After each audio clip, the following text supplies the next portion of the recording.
Bismillahirrahmanirrahim. Assalamualaikum warahmatullahi wabarakatuh. Alhamdulillah, alhamdulillahirabbil alamin. Wa bihi nasta'in wa ala umuri dunya waddin. Wassalatu wassalamu ala asyrafil anbiya'i wal mursalin sayyidina wa nabiyyina wa syafi'ina Muhammadin arsalallahu ta'ala rahmatan lil alamin wa ala alihi ashabihi al-qurril mayamin wa man tabi'ahum bi ihsanin ila yaumiddin. Amma ba'du, fallahu ya mu'allima Ibrahim 'allimna wa ya mufahhima Sulaiman fahimna wa ya mu'tiya Luqman al-hikmata atina al-hikmata wa fasl al-khitab. Allahumma anfa'na bima 'allamtana wa 'allimna ma yanfa'una wa anfa'na bima 'allamtana wa zidna 'ilman ya rabbal alamin. Ikhwani fid din, rahimani wa rahimakumullah. Bapak jamaah salat subuh Masjid Baitur Rahman, rahimani wa rahimakumullah. Kita memuji Allah Subhanahu wa taala atas segala nikmat-nikmatnya dan nikmat terbesar yang Allah berikan kepada kita sampai sekarang yang wajib kita syukuri adalah nikmatul iman wa nikmatul Islam. Di dalam Al-Quran Allah Subhanahu wa taala berfirman, "Afala yatadabbaruna al-Quran?" Apakah mereka itu tidak mentadabburi Al-Quran? Mentadabburi artinya membaca dengan disertai pemahaman akan makna-makna Al-Quran. Maka seorang muslim diperintahkan oleh Allah Subhanahu wa taala untuk mentadabburi ayat-ayat Al-Quran, untuk mengambil makna-makna yang dikandungnya. Maka niat kita dalam mempelajari bahasa Arab itu adalah agar kita bisa memahami makna dari ayat-ayat Al-Quran. Ya, sehingga ayat-ayat Al-Quran yang kita baca itu selain kita mendapatkan pahala dari setiap hurufnya, juga kita bisa mengambil faedah dari nilai-nilai syariat yang dikandungnya. Jadi membaca Al-Quran meskipun tidak disertai dengan pemahaman, artinya kita hanya sekedar baca saja atau sekedar hafal saja, itu bernilai pahala di sisi Allah. Dalam hadis yang sahih Nabi mengatakan, ya, satu huruf itu setara dengan satu kebaikan, dan satu kebaikan itu bisa dilipat gandakan sampai 10. Artinya apa? Artinya pahala atau balasan optimal dari seseorang yang membaca Al-Quran itu adalah satu huruf diganjar 10 pahala. Jadi kalau ada seorang muslim membaca ayat Al-Quran dengan tajwidnya, dengan tahsin yang benar, disertai dengan tafsirnya, maka tentu pahalanya tidak hanya satu kebaikan saja. Nah, pahalanya bisa berlipat ganda sampai 10 kebaikan.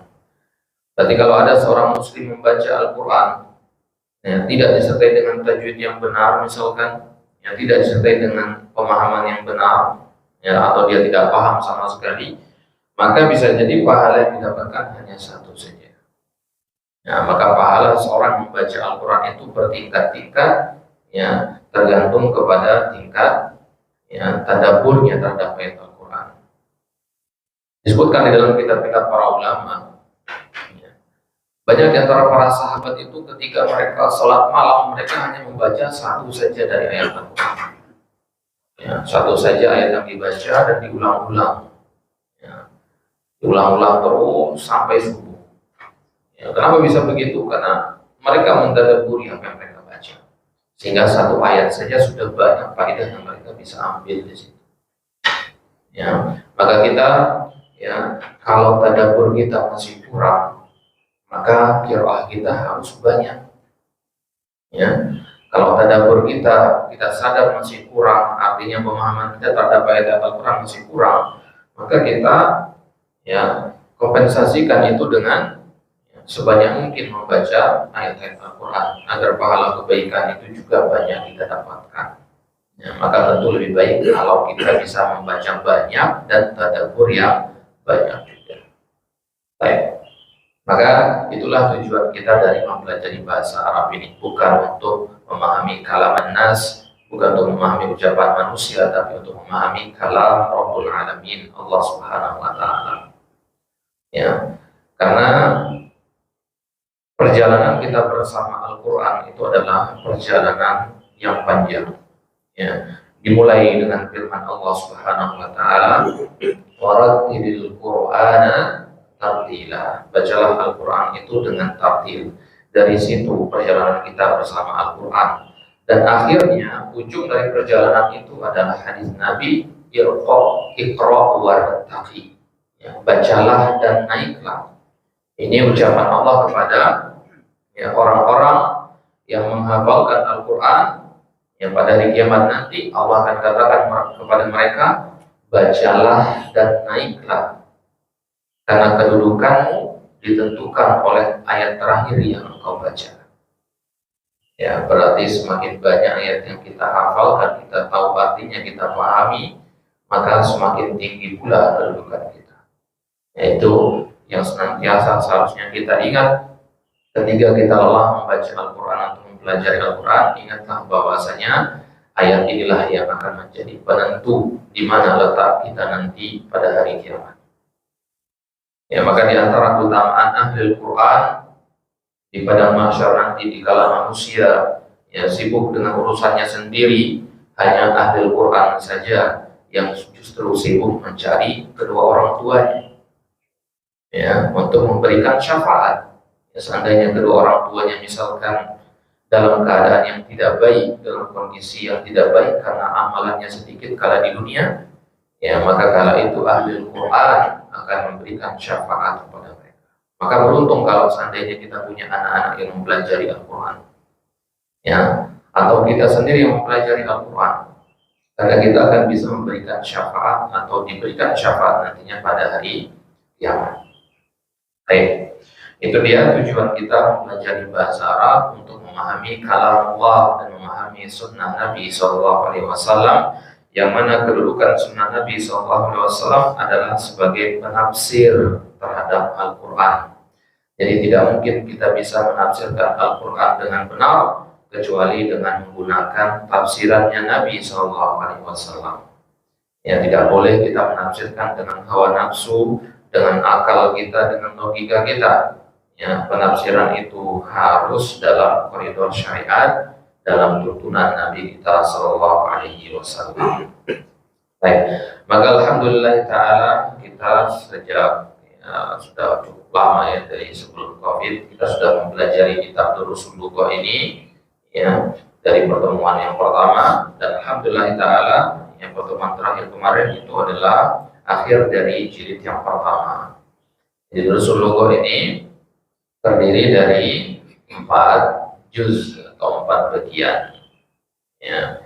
Bagian yang pertama atau jilid yang pertama itu diantara target kompetensi yang diharapkan adalah penguasaan terhadap kosakata. Ya, jadi dari jilid yang pertama ini ada 200 kosakata yang kita diminta untuk menghafalnya atau mengetahui artinya. Ya, jadi kalau kita ketemu buka kitab ini secara acak, kemudian ada kata di situ yang belum kita ketahui artinya, nah, berarti ya belum sempurna. Ya, karena memang target dari jilid yang pertama ini apa? Untuk memperkaya kosakata. Jilid yang kedua nanti kosakatanya akan lebih sedikit. Ya, karena targetnya beda lagi nanti. Ya, memahami materi-materi nahwu nanti dan seterusnya. Jadi setiap jilid itu ada target yang ingin dicapai. Baik. Nah, jadi kita sudah selesai alhamdulillah dari jilid yang pertama. Ya, tinggal dimurajaah kembali nanti. Ya, sekarang insyaallah taala sebagai penutup ya, kita akan lanjutkan kembali penafsiran surat Al-Fatihah. Ya, jadi kemarin sempat kita mulai ya, tafsir dari suratul Fatihah.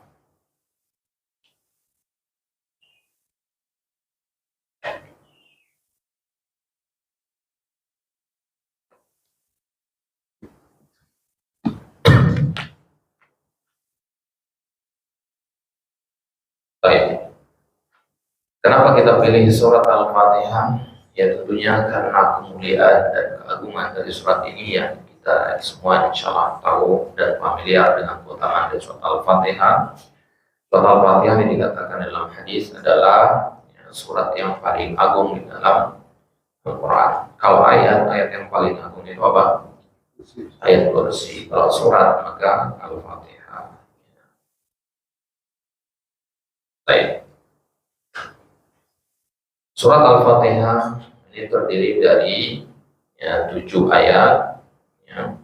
Dan jumlah ayat yang 7 ini merupakan kesepakatan dari jumhur ulama.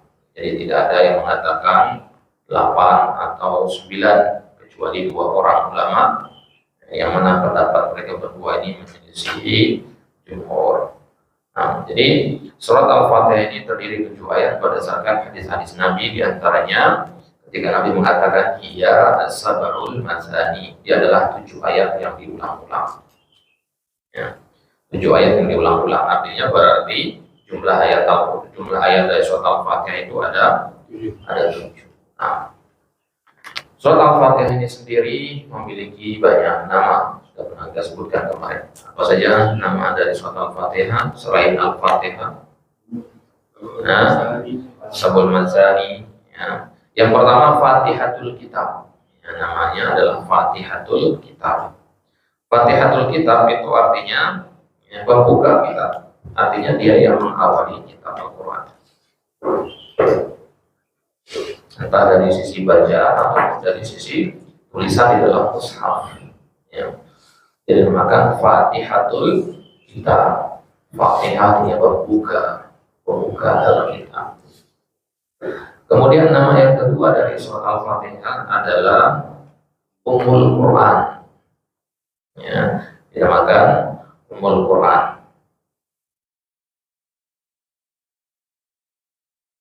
Bagaimana disebutkan oleh Ibnu Jarir ketika menafsirkan surat Al-Fatihah, beliau mengatakan di antara nama surat Al-Fatihah adalah Ummul Quran, induknya Al-Quran. Induknya segala sesuatu itu berarti yang mengandungnya. Kenapa? Karena surat Al-Fatihah ini mengandung makna-makna yang ada pada surat-surat yang lainnya, sehingga dia diibaratkan seperti ibunya, induknya. Kemudian nama yang ketiga Ummul Kitab. Jadi kadang dikatakannya Ummul Quran, kadang dikatakannya Ummul Kitab. Jadi berarti artinya Ummul Quran dengan Ummul Kitab. Kemudian nama yang keempat adalah As-Sab'ul Masani. As-Sab'ul Masani ini disebutkan dalam hadis bahwasanya Al-Quran itu yang namanya adalah As-Sab'ul Masani. As-Sab'u artinya 7, Al-Masani artinya diulang-ulang, artinya dibaca di dua rakaat sholat sunnah.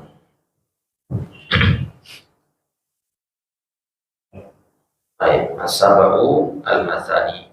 Kemudian yang kelima di antara nama surat Al-Fatihah adalah Al-Quranul Azim. Jadi kalau dikatakan saya sudah membaca Al-Quranul Azim, itu bisa saja dia baru menyelesaikan dari membaca surat Al-Fatihah saja. Ibnu Katsir dan Ibnu Jarir At-Tabari dalam kitab tafsir mereka menyebutkan bahwasanya Al-Quran surat Al-Fatihah disebut Al-Quranul Azim karena kandungannya sama dengan Al-Quran secara keseluruhan. Sehingga surat Al-Fatihah ini dikatakan mewakili makna-makna dari surat yang lainnya. Disebutnya Al-Quranul Azim. Kemudian yang terakhir di antara nama surat Al-Fatihah yang keenam adalah surat Al-Hamdu. Diambil dari awal Alhamdulillah. Surat Al-Hamdu.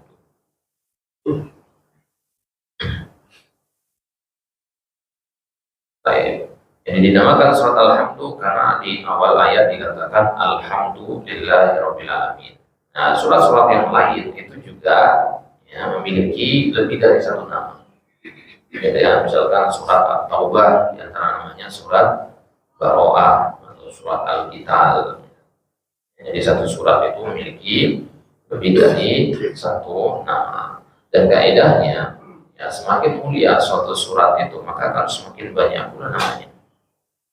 Ya, semakin mulia dia, semakin banyak pula namanya. Ya, makanya ya zat yang paling banyak namanya itu adalah Allah Subhanahu wa taala. Karena namanya tidak terhingga. Baik, di antara dalil yang menunjukkan akan keutamaan surat Al-Fatihah ini adalah hadis dari sahabat yang mulia Ubadah bin Samit ketika Nabi sallallahu alaihi wasallam mengatakan la salata liman lam yaqra bi Fatihatil kitab. Ya, tidak ada salat, berarti artinya salatnya batal, gugur. Liman lam yaqra, bagi orang yang tidak membaca Fatihatul Kitab, yaitu surat Al-Fatihah. Baik.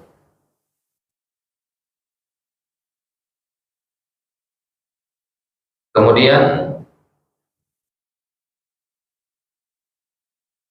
surat Al-Fatihah ini diawali dengan ucapan Bismillahirrahmanirrahim. Ya. Bismillahirrahmanirrahim. Nah, sebelumnya isti'adzah dulu ya. Sudah kita bahas sedikit isti'adzah. Jadi al-isti'adzah ya, itu disunnahkan ya, sebelum membaca Al-Quran. Ya, sebagian ulama mengatakan hukumnya wajib. Ya, dalilnya adalah surat An-Nahl ayat 98, fa idza qara'tal Qur'ana fasta'idz billahi minasyaitonir rajim. Ya, jika engkau hendak membaca Al-Quran, maka fasta'idz billah. Artinya beristiadzahlah kepada Allah. Istiadzah artinya minta perlindungan. Nah, jadi ya, doa-doa yang diawali dengan kata a'udzu atau asta'izu atau aluzu atau aljahu itu artinya doa minta perlindungan. A'udzubika minal khubuthi wal khaba'ith, a'udzubika min azabil qabr wa min fitnatil mahya wal mamat, dan seterusnya. Nah, itu doa minta perlindungan. Nah, isti'adzah itu sendiri ya, redaksinya adalah a'udzubillahi minasyaitonir rajim. Ini adalah sighah atau redaksi yang disepakati oleh jumhur ahlul qurra, ya, jumhur ulama ahli qiraat. Lafaz isti'adzah itu sendiri bukan hanya satu, ada 6 lafaz isti'adzah itu. Itu yang pertama tadi, a'udzubillahi minasyaitonir rajim. Lafaz yang kedua adalah a'udzubillahis samiil alim minasyaitonir rajim. A'udzubillahis samiil alim minasyaitonir rajim.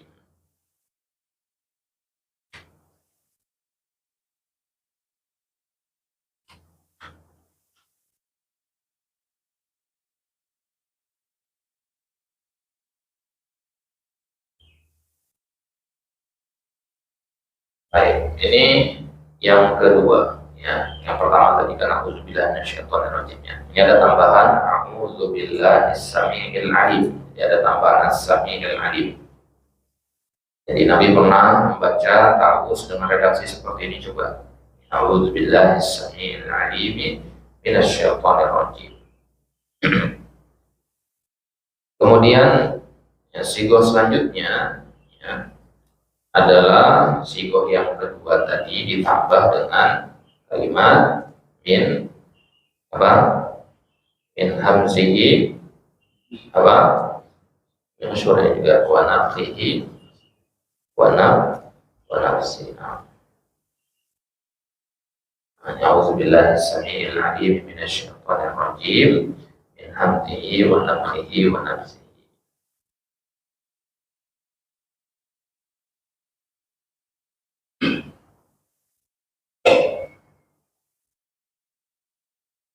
Nah, yang berwarna merah itu tambahannya ya, itu yang tambahannya.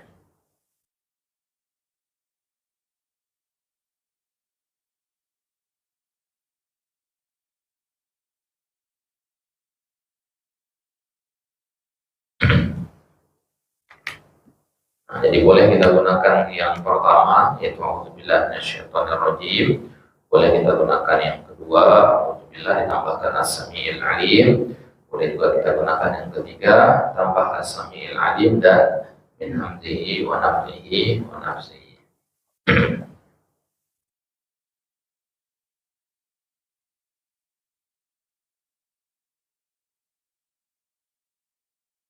Baik, jadi totalnya ada 6. Bahkan Ibnu Atiyah di dalam tafsir yang mengatakan ya ada 6 redaksi yang disepakati ditambah 6 lagi redaksi yang diperselisihkan. Totalnya ada 12 redaksi.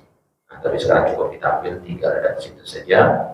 Ini yang paling sahih berdasarkan hadis-hadis Nabi. Ya, jadi yang pertama tadi a'udzubillahi minasyaitonirrajim. Ini yang paling sahih, yang paling masyhur, yang disepakati oleh jumhur ya ahli Al-Qur'an, ahli Al-Qira'ah. Kemudian yang kedua ditambah as-sami'il alim. A'udzubillahi as-sami'il alim ya minasyaitonirrajim. Ini qiraatnya para sahabat ya. Para sahabat diantaranya Abu Hurairah ya, itu juga para tabi'in diantaranya Muhammad bin Sirin, Hasan al-Basri membaca dengan sigo yang kedua ini. A'udzubillahi as-sami'il alim minasyaitonir rajim. Baik. Jadi nanti kalau kita dengar ada orang membaca ya dengan salah satu dari redaksi yang 3 ini ya, maka jangan kita larang atau ya, kita koreksi karena ini memang redaksi yang benar, yang sahih dari Nabi.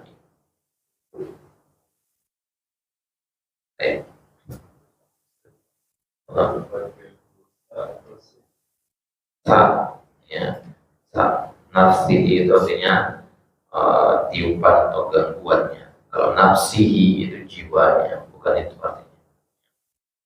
Jadi kita berlindung dari ya, syaitan yang terkutuk ya, dari bisikan dan gangguannya, bukan dari jiwanya.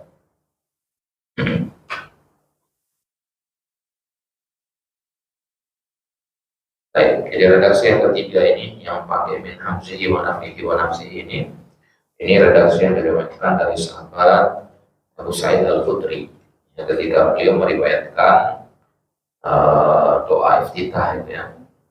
Di Nabi SAW ya, di antara doa iftitah yang diwajarkan adalah Subhanakallahumma wa bihamdika wa tabaraka ismuka wa ta'ala jadduka wa la ilaha ghairuka. Kemudian ya, Abu Sa'id meriwayatkan Nabi mengatakan a'udzubillahi as-sami'il 'alim minasyaitonir rajim min hamdihi wa nafthihi wa nafsihi. Nah, jadi kalau kita pakai doa iftitah yang versi tadi ya, maka sunnahnya kita istiadahnya pakai versi yang ketiga ini ya. Kalau versi yang ini versi yang ketiga ya.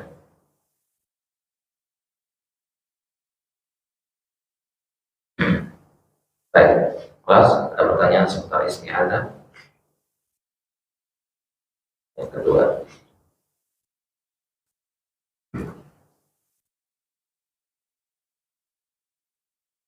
Baik, lanjutkan. Itu al-isti'adah. Kemudian al-basmalah. Al-basmalah ini pertanyaannya apakah dia bagian dari surat Al-Fatihah atau sesuatu yang lainnya atau bukan.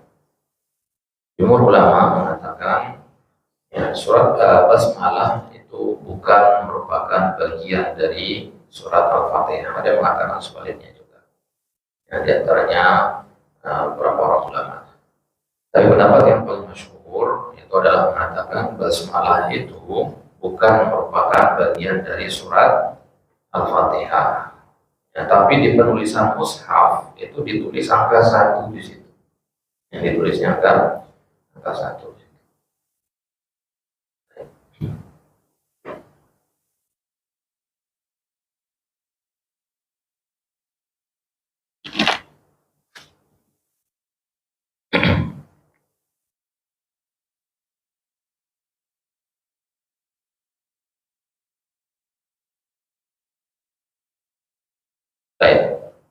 Kenapa kita katakan basmalah ini bukan merupakan bagian dari Al-Fatihah? Ya, jadi dia ayat yang terpisah, gitu ya.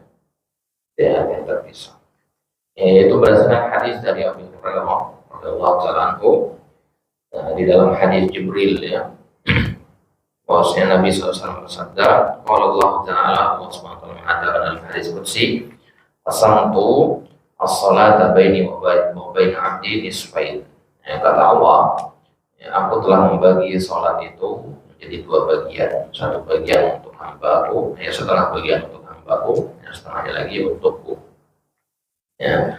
Kemudian, ya, Allah mengatakan, wa idza qala al-'abdu alhamdulillahirabbil alamin, qala Allah hamidani 'abdi. Ya, jadi ketika Allah mengatakan, ketika seorang hamba membaca alhamdulillahirabbil alamin, nah, tidak ada oleh bismillah.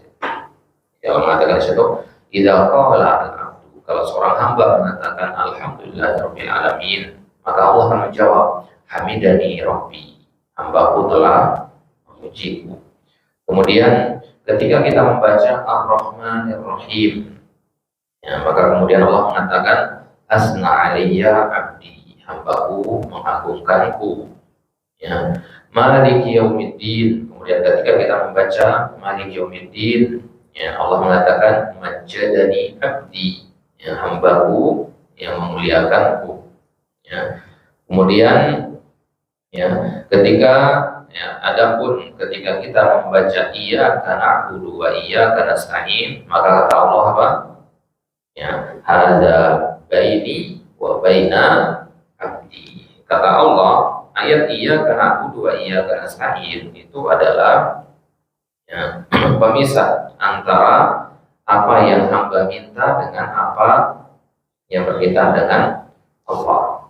Ya, maksudnya, ya, bagi Allah itu ayat yang pertama sampai ayat yang keempat, dari alhamdulillahirabbil alamin ar-rahmanir rahim sampai maliki yaumiddin. Ini kan tentang Allah, ya, memuji Allah, nama Allah ini dan itu.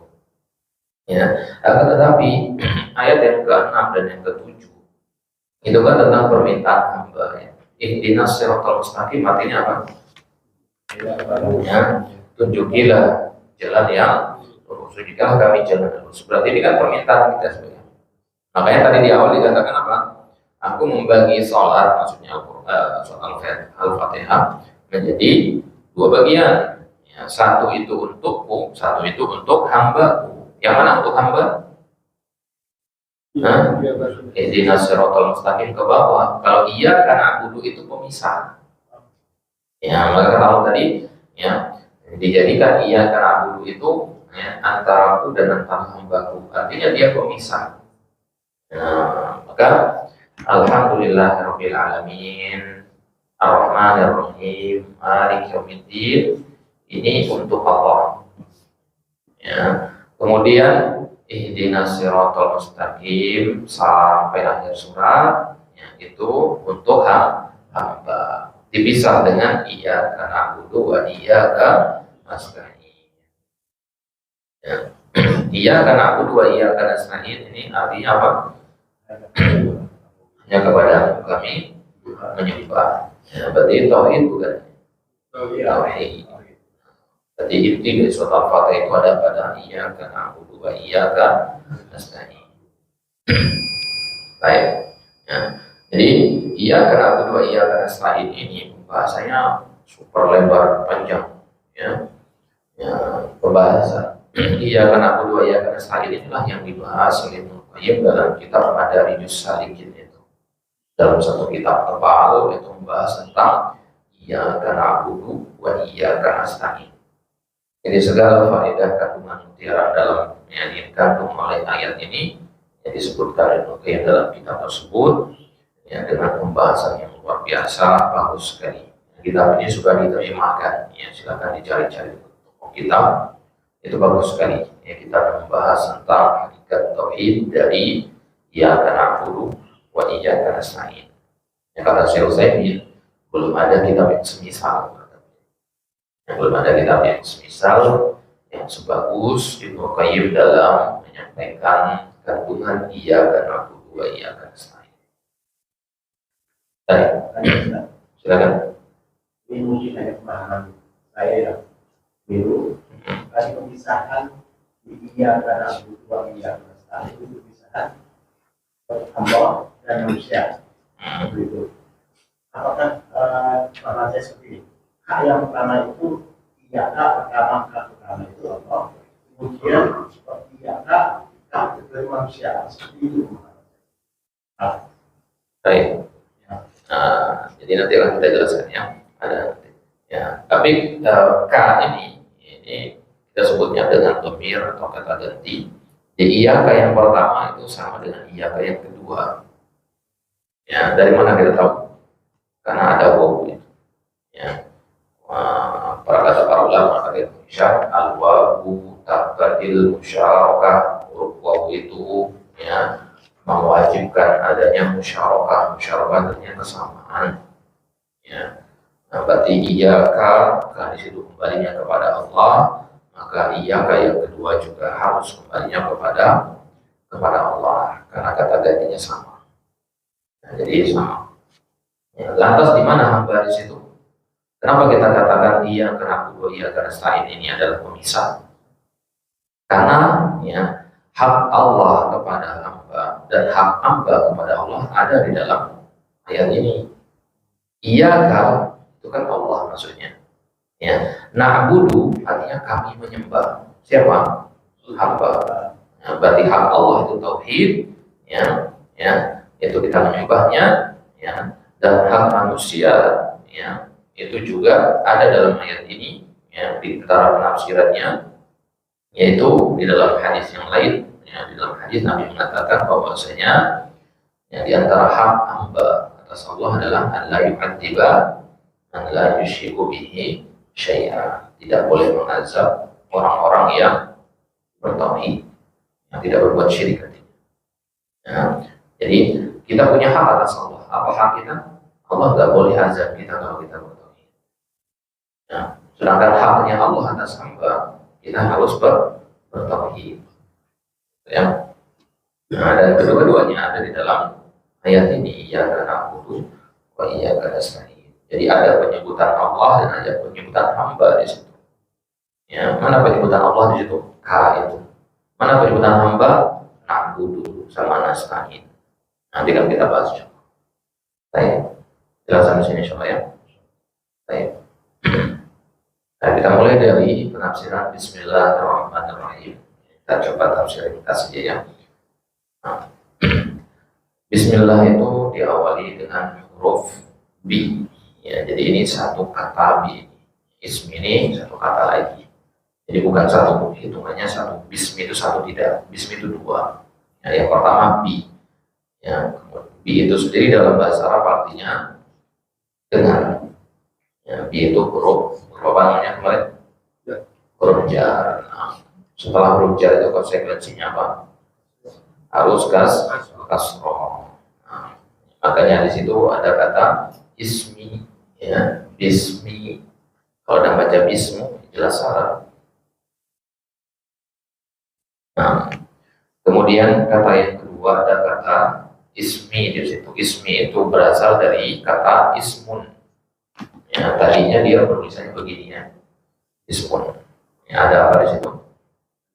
Ada hamzah wasal namanya ya. Ada hamzah wasal dia. Ya, tapi kemudian ya, hamzah wasalnya itu dibuang, ya, dihapus di situ. Ya. Jadi asal kata seperti surat Al-Fatihah itu seperti ini.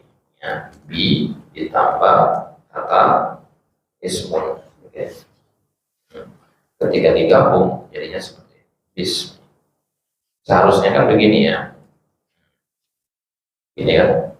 Nah, maka di selain basmalah itu penulisannya kan seperti ini nanti. Coba kita buka surat Al-Alaq yang pertama.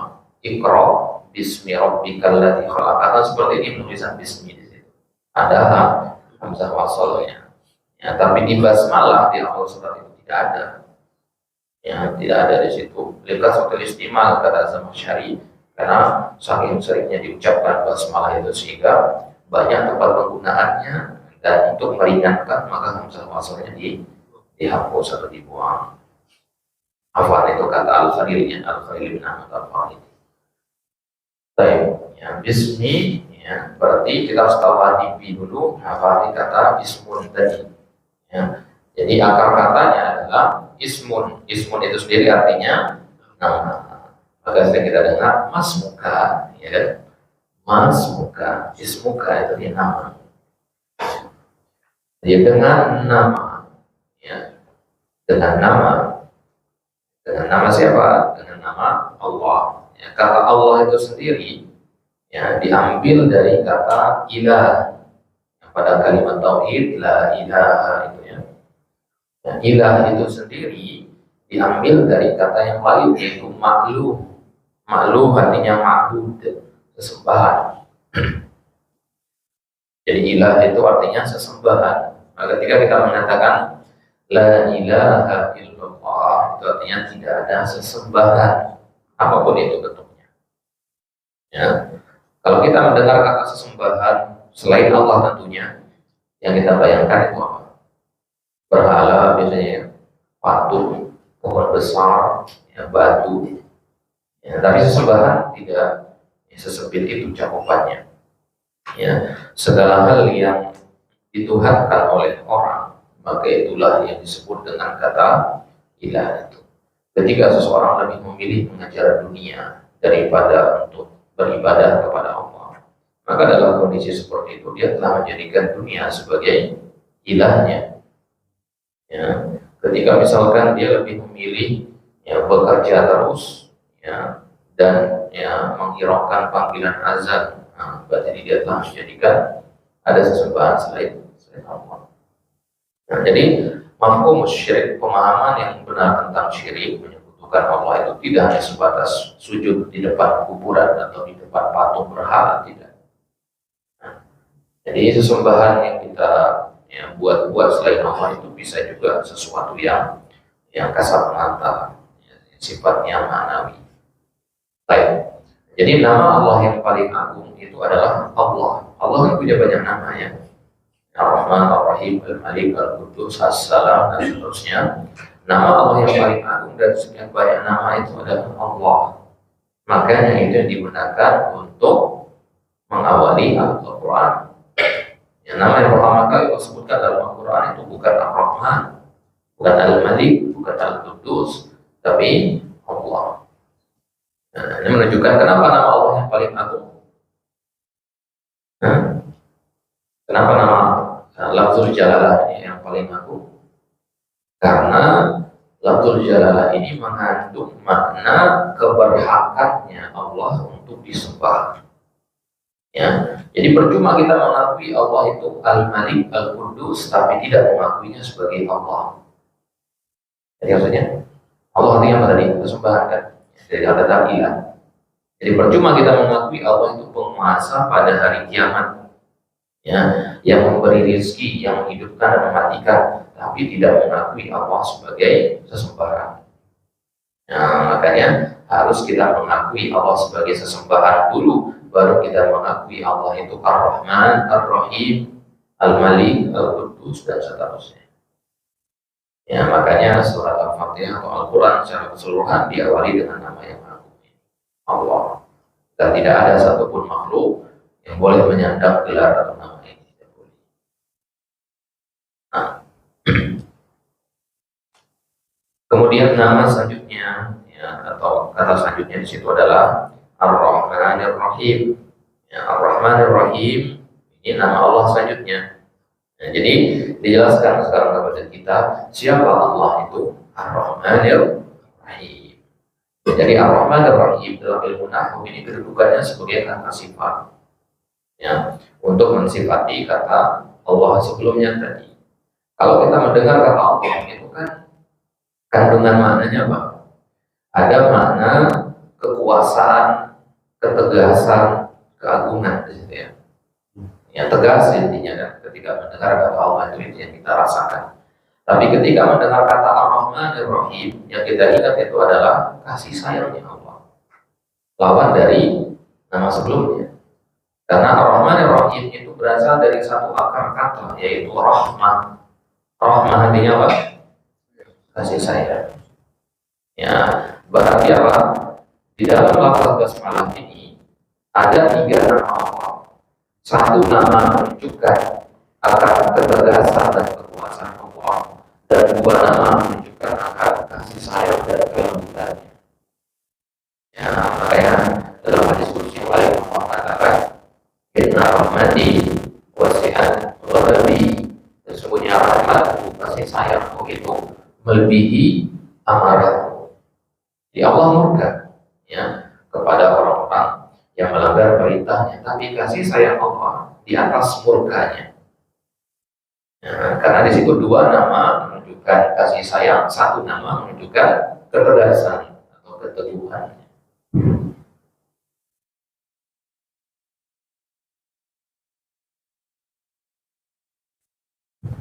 Baik, ya, ini dia Bismillahirrahmanirrahim. Ya, Ar-Rahman Ar-Rahim ini sendiri berarti terdiri 2 kata di situ ya, Ar-Rahman dan Ar-Rahim. Ini nanti akan kita lihat di ayat yang ketiga ya. Ya. Alhamdulillahirrahmanirrahim. Nanti kita akan baca penafsiran dari Ar-Rahman Ar-Rahim. Ar-Rahman Ar-Rahim itu kesamaannya adalah sama-sama menunjukkan kasih sayang. Itu kesamaannya ya. Tentu ada perbedaannya. Nanti akan kita lihat. Baik, jelas ya, basmalah ya. Baik, kita masuk ke ayat selanjutnya. Alhamdulillahirabbil alamin. Alhamdu itu berasal dari kata tahmid atau alhamd. Ya, apa itu tahmid? Pujian. Ya, tahmid artinya pujian. Diawali dengan alif lam di situ. Alif lam di situ kata para ulama ahli lugah. Alif lam itu namanya alif lam istiqroqiyah wal jins. Artinya mencakup segala jenis pujian. Makanya kalau ini diterjemahkan ke dalam bahasa Indonesia apa? Segala puji. Dapat dari mana kata segala itu? Dari alif lam. Ya, jadi alif lam itu banyak maknanya. Di antaranya adalah segala atau seluruh. Jadi alhamdu artinya seluruh atau segala hamdu. Hamdu tadi artinya pujian, segala pujian. Ya. Lillahi. Ya. Kata lillahi ini sendiri terdiri dari 2 kata. Li sama kata Allah. Ya. Li itu artinya milik. Ya. Allah milik Allah. Dan li ini atau lam ini termasuk salah satu dari saudaranya ba tadi. Kalau ba itu apa tadi namanya? Huruf jar. Ya, li ini juga sama arti huruf jar. Fungsinya untuk menunjukkan kepemilikan. Nah, kalau kita katakan kitab ini milik Muhammad, kita katakan li Muhammad. Kitab ini milik Zaid, kita katakan li Zaid. Ya. Kekuasaan langit dan bumi itu milik Allah, maka kita katakan lillahi mulkus samawati wal ardh. Nah, berarti lam ini untuk menunjukkan kepemilikan. Ya, kata para ulama, lam ini punya 2 makna. Ya, yang pertama al-istihqaq, yang kedua al-hasar. Faedah saja ya. Istihqaq artinya keberhakan. Artinya Allah itu berhak untuk mendapatkan segala pujian. Ya. Kemudian al-hasar artinya pembatasan, artinya pujian itu hanya milik Allah saja. Baik. Karena sesuatu yang kita puji ya, atau seseorang yang kita puji itu tidak semuanya berhak untuk dipuji, ya kan? Tidak semua yang terpuji, tidak semua yang dipuji itu terpuji, gitu ya. Ya, kita memuji orang yang mungkin ada tujuan-tujuan duniawi, sebagaimana para penyair di zaman dahulu itu memuji para khalifah, tujuannya agar dikasih uang, meskipun khalifahnya zalim. Meskipun khalifahnya buruk rupa, dipuji mengatakan kalau qamar, ya, kamu ibarat bulan, ya. Dipuji dengan kata-kata seperti itu kan pujian juga. Tapi apakah dia berhak mendapatkan pujian itu? Raja yang zalim kita puji dengan ya, keadilan misalkan, ya tentu ini tidak pada tempatnya. Nah, ya, maka Allah Subhanahu wa Ta'ala tidak seperti itu. Allah Subhanahu wa Ta'ala ya dipuji karena memang ya dirinya adalah zat yang terpuji. Ya, jadi bukan karena ada maunya kita, tidak. Maka kata para ulama, pujian kepada Allah itu harus dilandasi oleh dua hal. Yang pertama, harus dilandasi oleh rasa cinta kepada Allah. Kemudian yang kedua, harus dilandasi oleh pembelian kepada Allah. Ya, ketika kita membaca Alhamdulillah, kita zikir setelah salat Alhamdulillah, itu ada dua hal yang harus kita tanamkan. Ya, rasa cinta kepada Allah dan kemuliaan kita terhadap Allah. Jadi kalimat Alhamdulillah itu menunjukkan bagaimana kita mencintai dan memuliakan Allah. Ya, ketika kita zikir, kita membaca surat Al-Fatihah, itu harus kita tanamkan dalam hati. Baik. Karena kalau tidak seperti itu, maka pujian itu akan kosong. Ya. Kalau tidak didasari oleh dua hal tadi, pujian kepada Allah itu akan kosong. Sekosong pujian seseorang yang menguji raja yang zalim tadi. Ya, maka pujian itu harus ada dua hal. Baik. Jadi segala puji bagi Allah. Ya, Alhamdulillah ini berarti ada alif lam di situ. Ya. Ada alif lam, dan alif lam ini sudah pernah saya sampaikan, dia merupakan ciri-ciri dari isim atau fi'il? Isim. Nah, berarti kalimat ini atau ayat ini diawali dengan isim. Kata para ulama, suatu kata atau kalimat yang diawali oleh isim itu menunjukkan makna kokoh atau pasti. Ya. Tapi kalau diawali dengan kata kerja, itu menunjukkan dia itu berubah-ubah. Balikannya. Makanya sering kita dengar para khatib ketika berkhutbah membaca innal hamda lillah. Lanjutannya apa? Nahmaduhu. Innal hamda itu sudah kata benda. Yang menunjukkan apa tadi kata benda? Kokoh. Ya. Kemudian nahmaduhu kata kerja menunjukkan apa? Berubah-ubah. Ya, artinya di situ yang khatib mengumpulkan di antara dua jenis pujian. Pujian yang kokoh dan pasti hanya untuk Allah, dan pujian yang senantiasa berubah dari hari ke hari.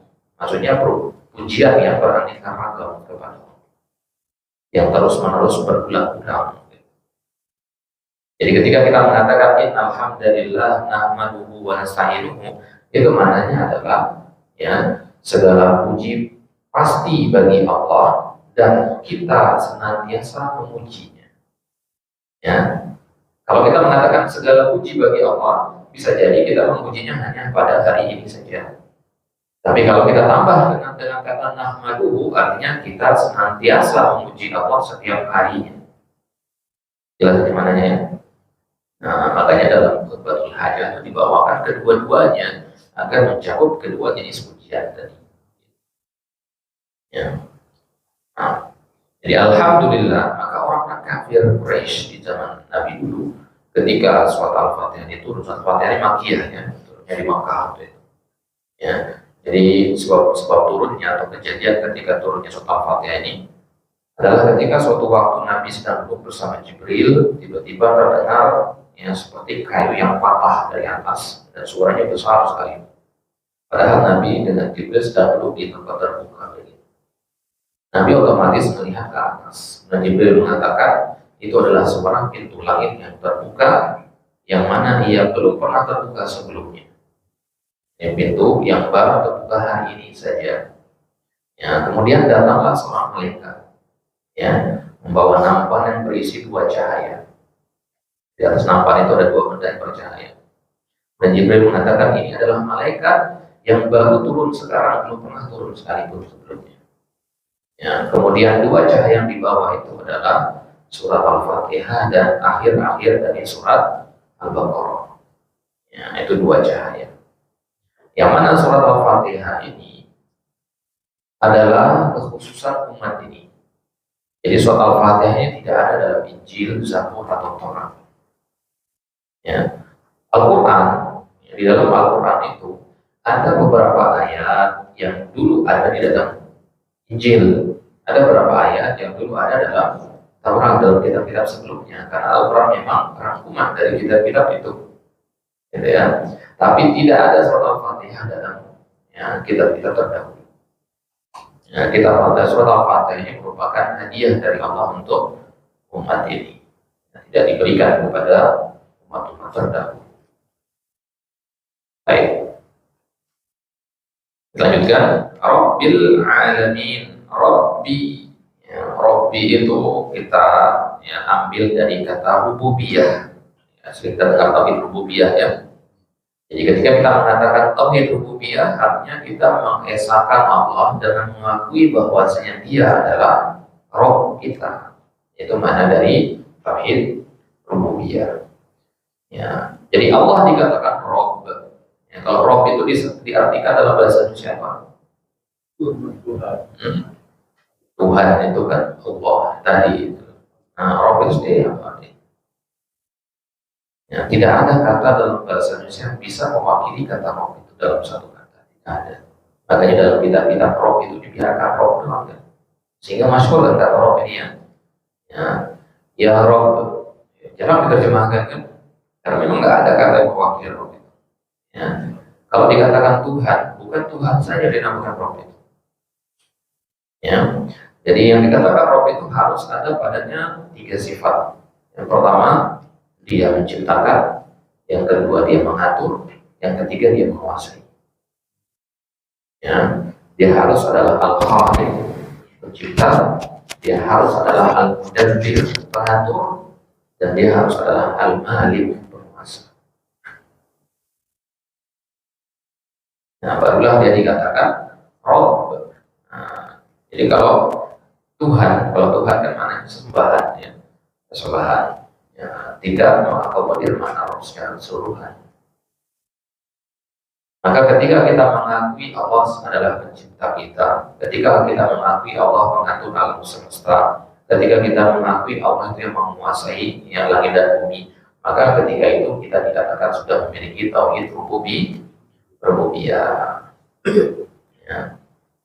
Nah, tauhid rububiyah ini ya, adalah tauhid yang juga ada pada orang-orang kafir Quraisy. Yang Abu Jahal dan Abu Lahab itu punya tauhid rububiyah mereka.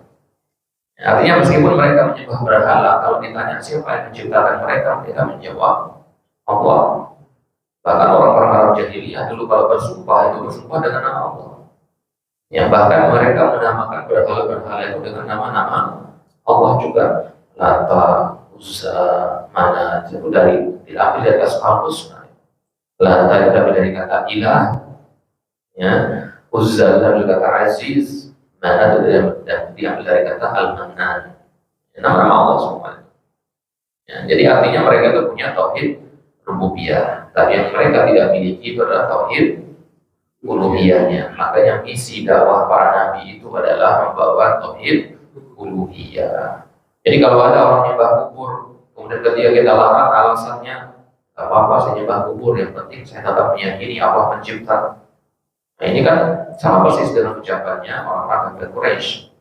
Ya, ketika mereka disuruh berhenti nyembah berhala, kata mereka, ya berhala ini cuma perantara saja. Ya, kami gak nyembah berhala, yang kami sembah adalah Allah. Mediumnya melalui berhala ini, kata mereka.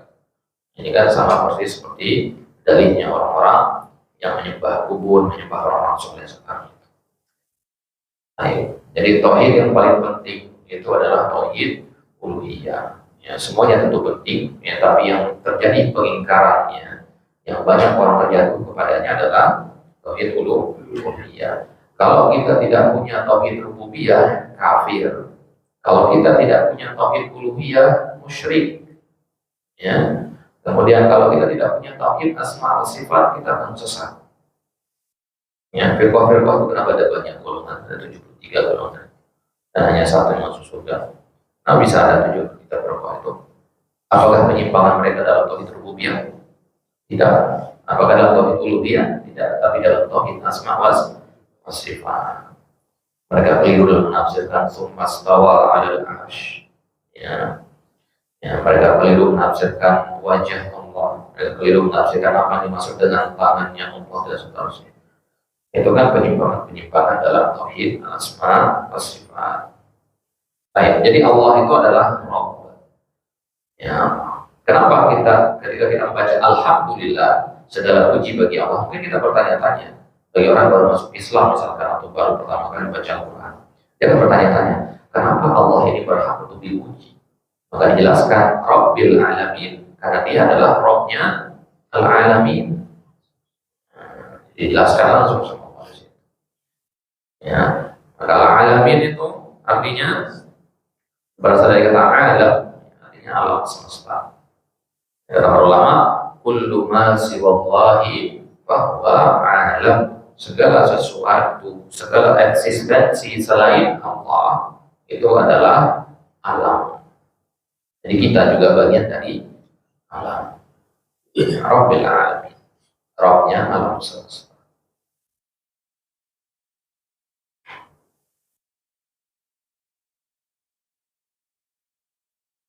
Baik, jelas sampai sini ya.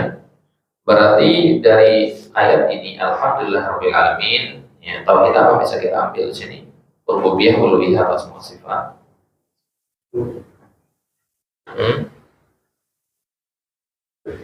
Apa? Rububiyah, dari mana kita ambil rububiyahnya? Dari kata Rabbul Alamin. Ya. Kalau uluhiyah ada kan? Dari kata apa?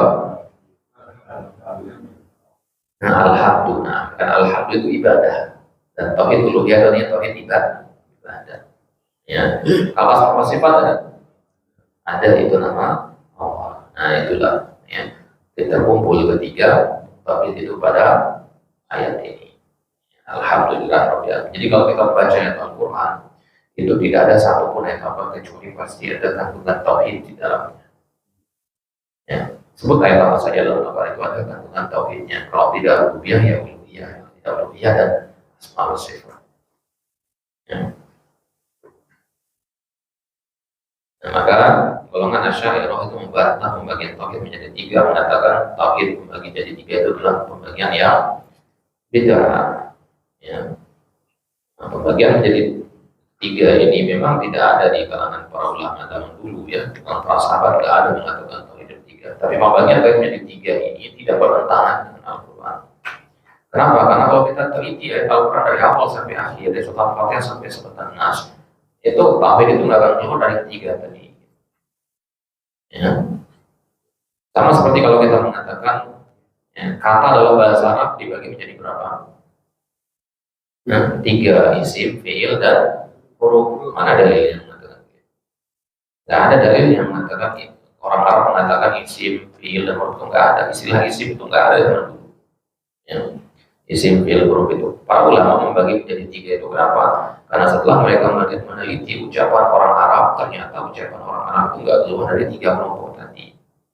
Sama seperti kita meneliti ayat Al-Quran, ternyata ayat Al-Quran tidak keluar dari tiga jenis tauhid tadi. Ini pembagian untuk memudahkan. Ya. Ya, jadi penyakit-penyakit itu dibagi-bagi berdasarkan macam jenisnya kalau dalam kedokteran ya kan. Nah, berdasarkan anggota tubuh yang diserang dan sebagainya. Ada orang mengatakan, ya, dia sakit kaki, bisa nggak dia mengatakan dirinya sedang sehat? Karena tangannya sehat, kepalanya sehat, bisa nggak dia mengatakan dirinya sehat? Kan tidak, ya. Memang dia dikatakan sakit, kenapa? Karena ada satu bagian dari tubuhnya yang sakit. Ibaratnya begitu orang tidak memiliki tauhid uluhiyah, dia mengatakan saya punya tauhid rububiyah, saya punya tauhid asma wa sifat, dan itu sudah cukup. Tidak, yang harus sempurna ketiga-tiganya untuk bisa dikatakan sehat. Baik, jelas alhamdulillah rabbil alamin ya. Silakan.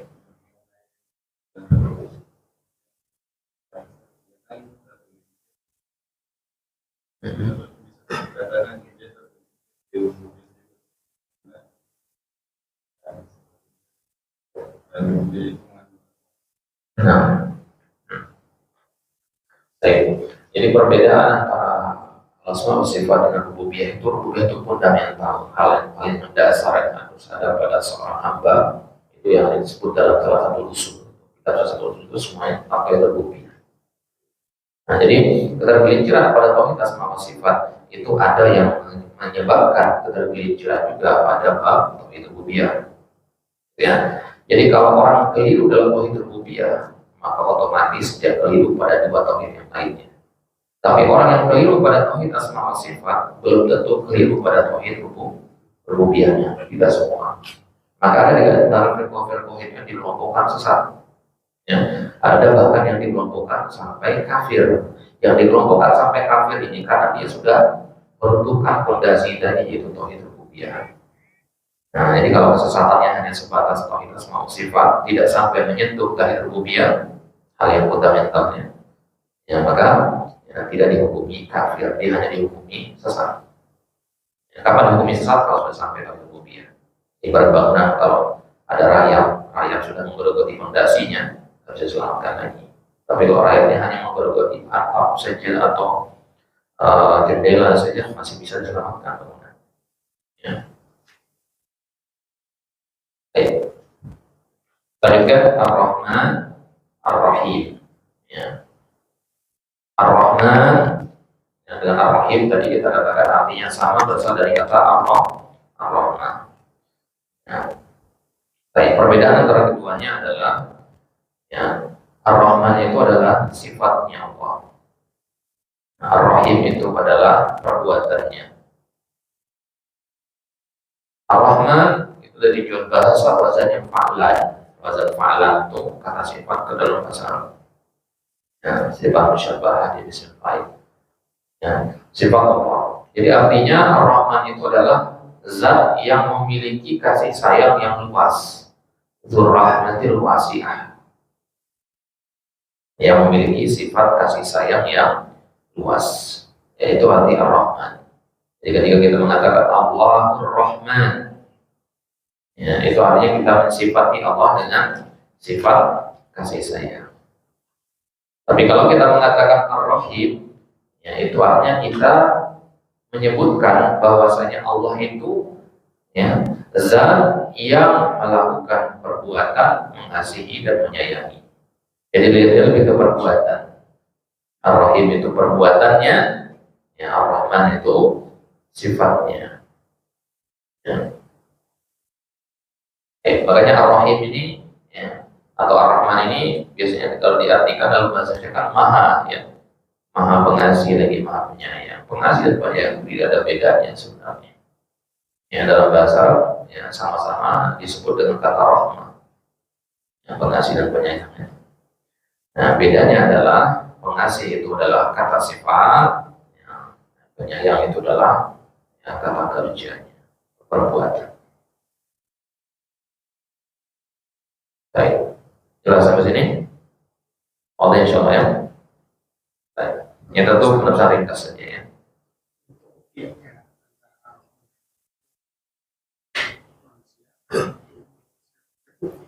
Nah, itu penafsiran yang sudah disebutkan kemarin ya. Nah, jadi ada dua penafsirannya. Ini penafsiran ya, Ibnu Katsir, kemudian Syekh Shalih Fauzan dan ulama-ulama lainnya. Ada penafsiran ulama Hasan dulu. Ada beberapa yang mengatakan Ar-Rahman itu artinya dia kasih sayangnya luas mencakup seluruh manusia. Kata orang kafir juga masuk ke situ. Ya. Sedangkan Ar-Rahim itu artinya Allah hanya mengasihi dan menyayangi orang-orang yang beriman saja. Berarti Ar-Rahman itu kasih sayang yang sifatnya umum, Ar-Rahim itu kasih sayang yang sifatnya khusus, spesifik, spesial. Seorang bapak, dia berbuat baik kepada anak-anak tetangga. Ya, tapi tentu perbuatan baiknya kepada anak tetangga itu kurang jika dibandingkan dengan kepada anaknya sendiri, gitu kan? Ya, kita di lingkungan kita berbuat baik kepada orang-orang yang kita temui. Ya, tapi kepada anak dan istri tentu lebih baik lagi. Kan? Nah, yang keluar yang lebih umum itu namanya Ar-Rahman, sifat Ar-Rahman. Nah, yang khusus itu namanya Ar-Rahim. Jadi kalau kita katakan Allah itu Ar-Rahim, ya sudah pasti dia itu Ar-Rahman juga. Kalau kita katakan Ar-Rahman, maka belum tentu dia Ar-Rahim. Maka kita minta dari Allah itu apa? Rahmat yang mana? Yang Ar-Rahman atau yang Ar-Rahim? Nah, yang umum atau yang khusus? Yang khusus tentunya, karena itu spesial yang diberikan kepada orang-orang yang beriman. Maka bil mu'minina rahimah. Ya. Nah, jadi kalau kita sudah mendapatkan rahmat yang sifatnya spesial, ya tentu ini derajatnya lebih tinggi daripada yang sifatnya umum. Karena sifatnya umum ini hatta orang kafir pun dapat. Orang kafir yang kaya-kaya, ya. Nah, di dalam hadis Nabi mengatakan seandainya ya Allah itu tidak punya sifat Ar-Rahman, orang kafir juga akan Allah berikan ya apapun hatta seteguk air. Ya, seteguk air pun gak akan Allah kasih kepada mereka karena kekurangan mereka. Ya, tapi itulah sifat Allah Ar-Rahman yang Maha Pengasih. Orang kafir justru diberikan kehidupan yang menyenangkan pada zahirnya, ya. Yang ditipu mereka dengan kesenangan dunia itu istidraj bagi mereka, ya, sampai kemudian Allah cabut baghdatan secara tiba-tiba. Baik, jelas sampai sini?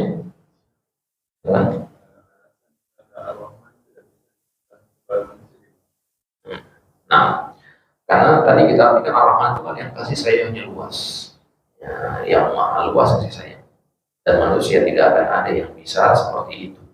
Karena manusia itu seluas apapun dia masih ruang lingkupnya kecil dibandingkan dengan kasih sayangnya Allah. Ya, ya, seorang kepala keluarga yang paling mampu berbuat baik kepada anak, istri, dan tetangga-tetangga sekitarnya, ya kan? Ya. Tapi kalau Allah Subhanahu Wa Taala hatta semut yang berada di tengah hutan sana kan mendapatkan kasih sayang dari Allah juga. Ya, ada nggak manusia yang mampu berbuat seperti itu? Dia menanggung rezeki dan mengasihani seluruh makhluk, ya, yang ada kan tidak mungkin ada. Maka tidak boleh kata Ar-Rahman disandarkan kepada manusia. Ya, kalau mau menamakan orang dengan nama Rahman kita katakan Abdur Rahman atau Abdur Rahim atau Abdullah. Ya, ada kata Abdunya, tapi kalau dikatakan Ar-Rahman itu tidak boleh. Ya. Nah, maka keliru kalau kita panggil orang yang namanya Abdur Rahman dengan kata Rahman saja. Ya, karena yang benar adalah Abdur ya sebenarnya. Ya, karena intinya adalah dia seorang hamba bukan Rahman. Ya kan? Untuk menilai posisinya ya, kayak sudah pernah kita pelajari dan sudah pernah kita sampaikan patokan daripada untuk menilai itu untuknya bukan untuk menilai Abdurnya. Baik, kita sampai ya. Ambil cepat satu lagi. Malik Yaumiddin. Ya, Malik Yaumiddin ini ya artinya apa? Penguasa. Tulisannya seperti ini ya, Malik, tapi dibacanya panjang, 2 harokat, Malik. Baik. Di kata Malik ini itu ada 2 qiraat di situ. Ada yang membaca Maliki Yaumiddin, ada yang membaca Maliki Yaumiddin. Ya, kita di Indonesia qiraat yang kita pakai namanya qiraat apa? Hafaz. Ya. Qiraat Hafaz dari Asim ibn Abi Najud Al-Kufi. Ya. Nah, Asim ini belajar dari Ali bin Abi Thalib. Ya, Ali bin Abi Thalib belajar dari Nabi Sallallahu Alaihi Wasallam. Nah, jadi qiraatnya mutawatir. Jadi kalau ada yang membaca Malik Yaumiddin itu berarti dia membaca sebagaimana dulu Nabi mengajarkan kepada Ali.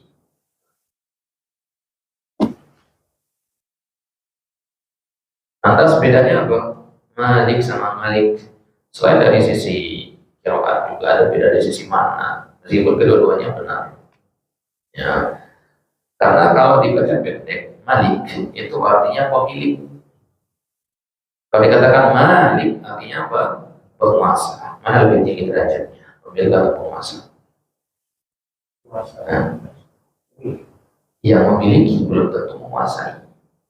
Ya, misalkan sekarang anak punya HP, kemudian boleh nggak HP ini anak buang-buang atau anak hancurkan tanpa alasan yang jelas? Boleh nggak? Boleh. Kok boleh gimana? Ya. Kita berdiri akan boleh. Ya. Dalam kitab fikih itu nggak boleh kita merusak harta tanpa alasan. Ya. Ya. Jadi anak punya HP ini tapi tidak menguasainya sebelumnya. Ya. Ya, kita punya anak, kita punya istri, boleh kita zalimi? Tidak boleh. Berarti artinya kita tidak menguasainya. Ya, jadi memiliki tidak sama dengan menguasai. Kalau kita menguasai itu kita punya hak tasarruf. Hak tasarruf itu hak untuk memperdayakannya sebagaimanapun kita mau. Ya. Mau ditelantarkan, mau dirusak, mau dijual, mau dibakar,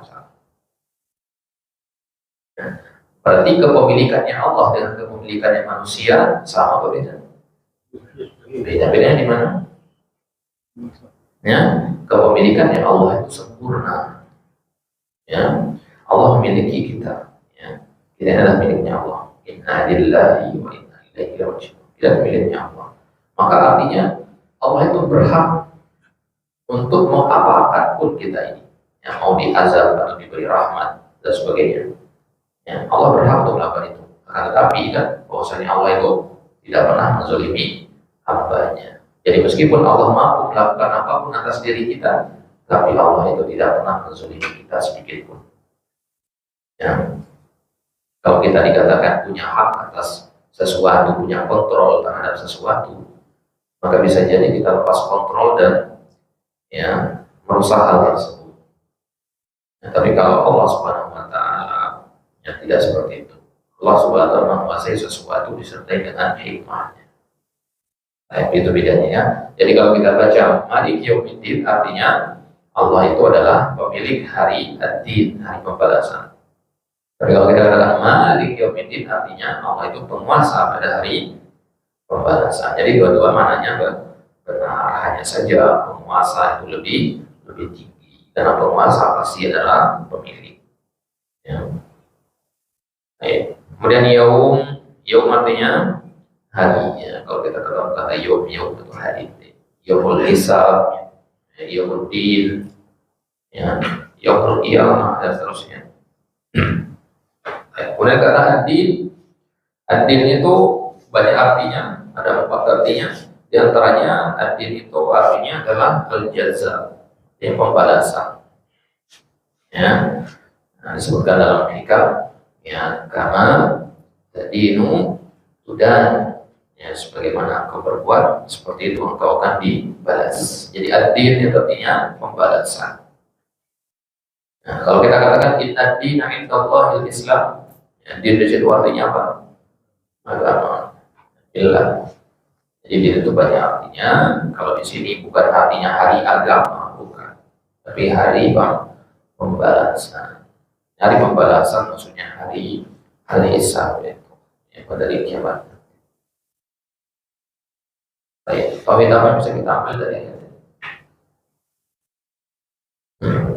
Pamit apa bisa kita ambil di sini? Malik Yaumiddin.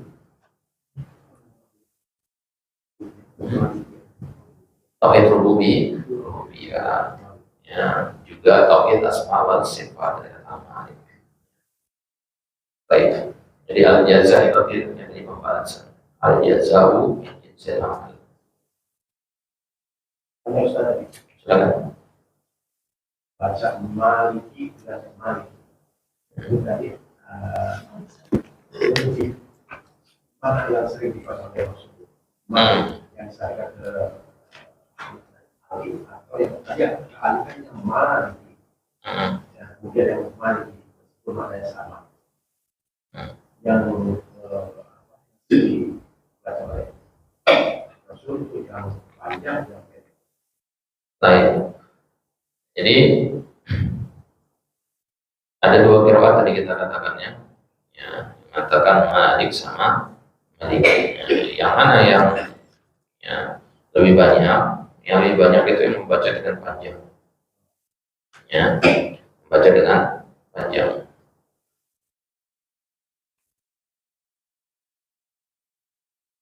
Terus apa? Kebalik.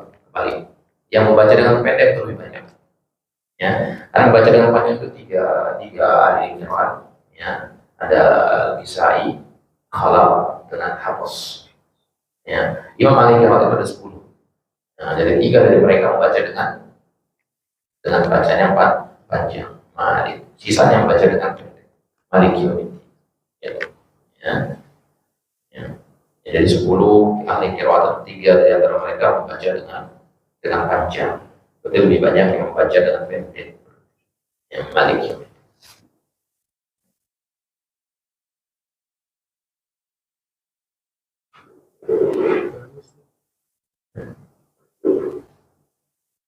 Jalan. Ya, ini Karena dia mengikuti ayat sebelumnya. Apa ayat sebelumnya? Ar-Rahmani Ar-Rahimi. Apa tadi Ar-Rahmani? Kasroh ya. Ar-Rahimi juga kasroh. Nah, ini ikut. Kalau dia ngikut itu artinya berarti dia itu kata sifat. Karena kata sifat itu harus mengikuti berbagai sifat. Itu kaidah yang bisa kita pelajari. Nah, Ar-Rahmani itu ya, adalah kata sifat. Ya, untuk apa? Ya, untuk kata Allahi. Ya, coba kita lihat di apa namanya di awal. Ya, tadi kita katakan Maliki kasroh. Ya, ini karena dia ikut ke kata sebelumnya. Dia sebelumnya itu Ar-Rahim, Ar-Rahimi. Ar-Rahimi kenapa kasroh? Karena dia ikut Ar-Rahman, Ar-Rahmani. Ar-Rahmani kenapa dia kasroh? Karena ikut Robbi. Nah, Robbi kenapa kasroh? Karena dia mudhofun ilaih dari kata Allahi. Nah, jadi mudhofun ilaih itu kan harus kasroh. Nah, jadi Allahi, ya Robbi. Ya Robbi di sini bisa juga kita katakan ini sebagai kata sifat juga, kata sifat untuk Allahi. Ya. Jadi kenapa lillahi di sini? Karena ada li ya. Berarti li ini mengkasrahkan Robbi, Rahmani, Rahimi, Maliki, Yaumi. Sampai situ kasrahnya. Kenapa? Karena semuanya itu kata sifat. Kata sifat untuk siapa? Untuk Allah. Jadi maksudnya? Ya, jadi Ar-Rahmani kan kata sifat. Karena dia nama Allah. Ar-Rahim juga, Malik juga, ya, Rabbi juga. Itu semua nama-nama Allah kan? Ya, nama-nama Allah. Sedangkan kata Allah itu sendiri sudah kasroh. Artinya pada sifatnya sudah berbentuk kasroh. Maka berarti kata sifatnya juga harus kasroh. Dan maksudnya? Pembagian nomor ayat itu. Pembagian nomor itu yang A 1, 2.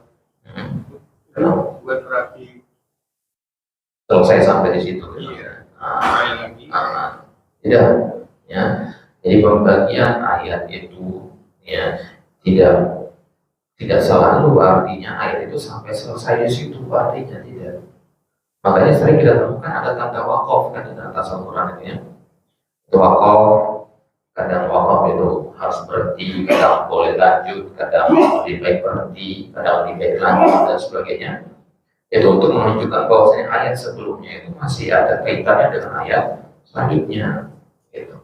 Jadi ada ayat-ayat Al-Quran yang ayat pertamanya itu harus digabung dengan ayat yang kedua. Ya, jadi nggak boleh dibaca ayat satu ayat doang, harus dibaca ayat yang keduanya juga. Ada juga ayat-ayat dalam Al-Quran yang nggak boleh digabung. Ayat satu nggak boleh digabung dengan ayat yang kedua. Ya, kalau surat Al-Fatihah ini boleh digabung.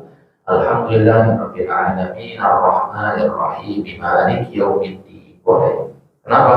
Karena maknanya masih nyambung. Ya, masih nyambung. Nah, makanya tingkatan tertinggi dari mempelajari Al-Quran sebelum tadabbur itu adalah ma'rifatul wukuf, mengetahui kapan berhenti. Ya, kata Ali bin Abi Thalib ketika ditanya apa makna dari kalimat warattilil Qur'ana tartila, artinya adalah membaca Al-Quran dengan tajwidnya dan dengan mengetahui kapan berhentinya. Itu jadi masalah wakaf ini bukan masalah yang kecil ya. Nah, kalau sekarang masih kita mempelajari tajwid, suatu saat kita harus juga mempelajari tentang wakaf. Artinya kapan berhenti, kapan lanjut. Jadi nggak sembarangan seperti ini. Tapi waktu sekarang karena kita belum belajar itu bebas saja, ya, nggak masalah. Karena memang ya, belum sampai ke sana. Tapi seorang pengajar Al-Quran itu harus menjelaskan yang begitu. Kapan berhenti, kapan lanjut. Nah, kalau kita ingin lihat kapan berhenti, kapan lanjut itu, ya putar saja rekaman. Ya kiraatnya para masyayikh itu ya, itu sudah pas untuk berhentinya. Memang di Masjidil Haram, Masjid Nabawi itu tempat-tempat berhentinya memang sudah sesuai dengan aturan. Baik, jadi pembagian ayat-ayat ini bukan berarti maknanya sampai di situ. Ya, bukan berarti seperti itu. Nah, jadi hukum i'rabnya masih berlanjut. Ya.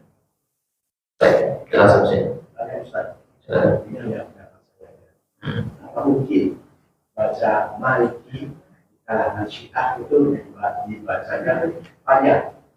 Maliki itu juga saya pasal.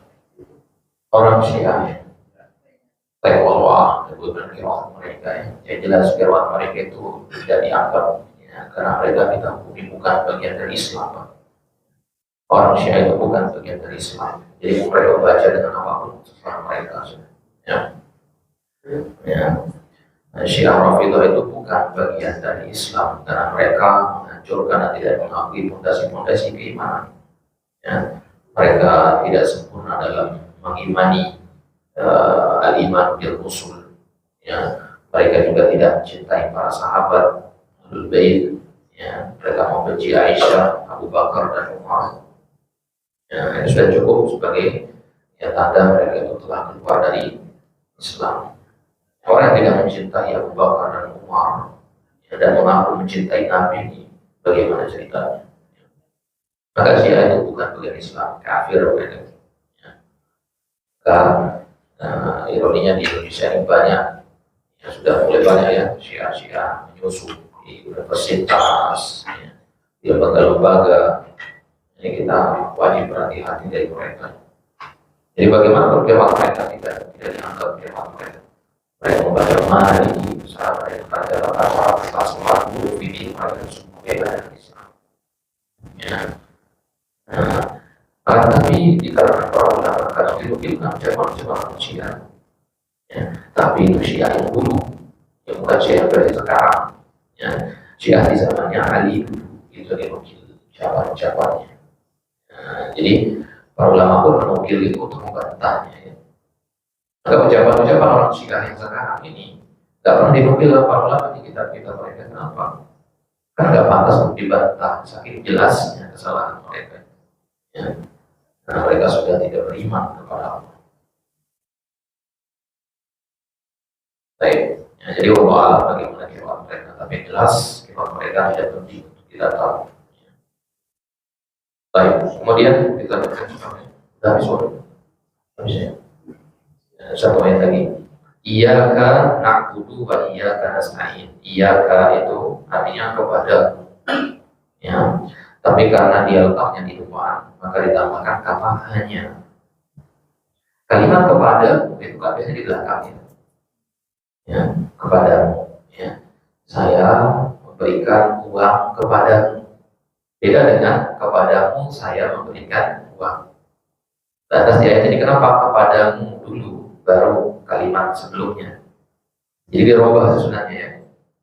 Tujuannya adalah untuk mengkhususkan. Nah, maka ada kata hanya. Jadi kalau misalkan Anda bilang saya makan roti, itu ada kemungkinan saya makan ikan juga. Tapi kalau Anda katakan roti saya makan, berarti tidak ada kemungkinan saya makan yang lain. Biasanya ya. Nah, jadi pembatasan di situ, al-hasar istilahnya. Nah, maka para ulama mengatakan taqdimu mahabbul wa takhir itu al-hasar. Mengedepankan sesuatu yang biasanya dikebelakangkan itu maknanya pembatasan. Ya. Ya. Bumi itu milik Allah. Jadi kita mengatakan milik Allah bumi itu pembatasan. Maknanya. Ya. Nah, di ayat lillahi mulkus samawati. Ya. Di ayat yang lain Allah katakan al-mulku yawma idzin lillah. Ya. Kekuasaan pada itu milik Allah. Di ayat yang lain Allah katakan lillahi mulku. Ya. Ada yang terbakar, ada yang terbakar. Baik, dari situ kita ambil kata hanya itu ya. Hanya kepadamu na'budu. Nah, itu artinya dari kata nahnu, artinya kami. Na'budu, ini kata kerja ya, kata kerja pasti ada pelakunya di situ tadi kata kami. Kemudian na'budu ini dari kata ibadah, artinya menyembah. Wa artinya dan iya kata dia artinya sama ya. Iya kata dia artinya sama dengan yang di awal. Nasta'in, nanya itu artinya nahnu, ya, artinya kami juga. Kemudian nasta'in itu sendiri diambil dari kata isti'anah. Isti'anah artinya minta pertolongan. Jadi minta pertolongan ini ibadah bukan? Ibadah. Kenapa dikecualikan di sini? Itu sama seperti kita mengatakan saya makan buah-buahan dan apel. Nah, apel itu buah-buahan, kenapa disebutkan sendiri? Ya, kenapa disebutkan sendiri di sini? Untuk menunjukkan bahwasanya ibadah itu tidak mungkin kita lakukan tanpa adanya isti'anah dari Allah. Ibadah itu tidak akan bisa kita lakukan tanpa pertolongan dari Allah. Ya, jadi ya, ibadah apapun yang kita lakukan, itu yang pertama kita lakukan adalah memuji Allah karena kita sudah diberikan kemudahan untuk melakukan ibadah tersebut. Isti'anah dalam beribadah. Makanya di antara doa yang Nabi ajarkan kepada Ubay bin Ka'ab, ya, Nabi mengatakan, ya, jangan tinggalkan di akhir setiap sholat satu doa. Doa apa itu? Allahumma a'inni ala dzikrika wa syukrika wa husni ibadati. Jadi jangan kita tinggalkan doa ini setelah sholat. Ya, di antara zikir setelah sholat adalah doa ini. Ya, kenapa? Karena kandungannya luar biasa. Allahumma a'inni, ya Allah, ya, bantulah aku ala dzikrika, untuk senantiasa mengingatmu dan menyebut nama-namamu. Wa syukrika, bantu aku juga untuk mensyukuri nikmat-nikmatmu. Wa husni ibadatika, dan bantu aku untuk memperbaiki ibadahku kepadamu. Nah, ibadah kita tentu banyak bolong-bolong, yang banyak yang kurang, yang sholat kurang khusyuk dan sebagainya, ya, yang kurang optimal dalam beribadah. Maka kita minta tolong kepada Allah agar ibadah-ibadah itu ya dibantu oleh Allah kita untuk memperbaikinya. Baik, jadi iyyaka na'budu wa iyyaka nasta'in ini sebenarnya luas kandungannya, tapi karena terbatas waktu kita cukupkan sampai penerjemahannya saja. Jadi artinya hanya kepadamu ya kami menyembah, dan hanya kepadamu kami meminta pertolongan. Baik. Kemudian ihdinas siratal mustaqim. Ihdi itu dari kata huda. Huda artinya petunjuk, maka ihdi artinya tunjukilah. Ya, kata kerja perintah itu. Ihdina. Nah tadi artinya nahnu. Apa itu nahnu tadi? Kami. Ya, tunjukilah kami. Apa yang ditunjuki? As-sirat. As-sirat artinya jalan, tapi bukan sembarang jalan. Itu jalan yang al-mustaqim. Ya, jalan yang lurus. Jalan lurus itu jalan yang mana? Ya, itu jalan disebutkan di dalam Al-Quran. Inna hadzal Qur'ana yahdi lillati hiya aqwam. Al-Quran itu menunjuki ke jalan yang paling lurus. Berarti as-siratal mustaqim artinya jalan yang ditunjuki oleh Al-Quran. Ya. Kalau kita mau tahu mana as-siratal mustaqim, yaitu mana yang ditunjuki oleh Al-Quran. Jadi al-mustaqim itu kata para ulama, di antaranya Ibnu Jarir, ya, jalan yang lurus, ya, itu maksudnya ya, adalah jalan yang al-wadih la wijaja fi, jalan yang jelas, terang, dan tidak ada kebengkokan di dalamnya. Ya. Makanya kalau kita ingin mempelajari akidah, ya, kitab-kitab para ulama di zamannya Syekh Muhammad Ibn Wahab sampai ulama-ulama kontemporer yang hidup di zaman kita sekarang itu nggak ada perbedaannya. Bahasanya sama, lurus, ya, akidahnya sama, nggak ada perbedaan. Gitu. Ya, coba baca kitab-kitab kelompok yang lain dari firqah-firqah itu. Ya, dulu ucapannya begini, sekarang ucapannya begini, berubah-ubah. Ya, jadi jalan yang jelas itu adalah jalan yang dari dulu sampai sekarang sama. Maka akidahnya Syekh Muhammad Abdul Wahab, akidah Syafi'i, akidah imam yang empat itu dengan akidah ulama-ulama zaman sekarang itu sama, ulama-ulama Sunnah wal Jamaah. Tidak ada perbedaannya. Maka kalau kita mengetahui akidahnya, misalkan mengetahui akidahnya Syekh Islam Ibnu Taimiyah, kita cukup mempelajari karya-karya Ibnu Qayyim bisa. Kenapa? Karena akidahnya sama. Ya. Meskipun dalam masalah fikih mereka berbeda-beda. Jadi al-mustaqim itu artinya jalan yang lurus. Mustaqim itu diambil dari kata istiqomah. Istiqomah itu artinya tetap lurus. Ya. Tetap lurus, tidak condong ke kanan ataupun ke kiri. Baik.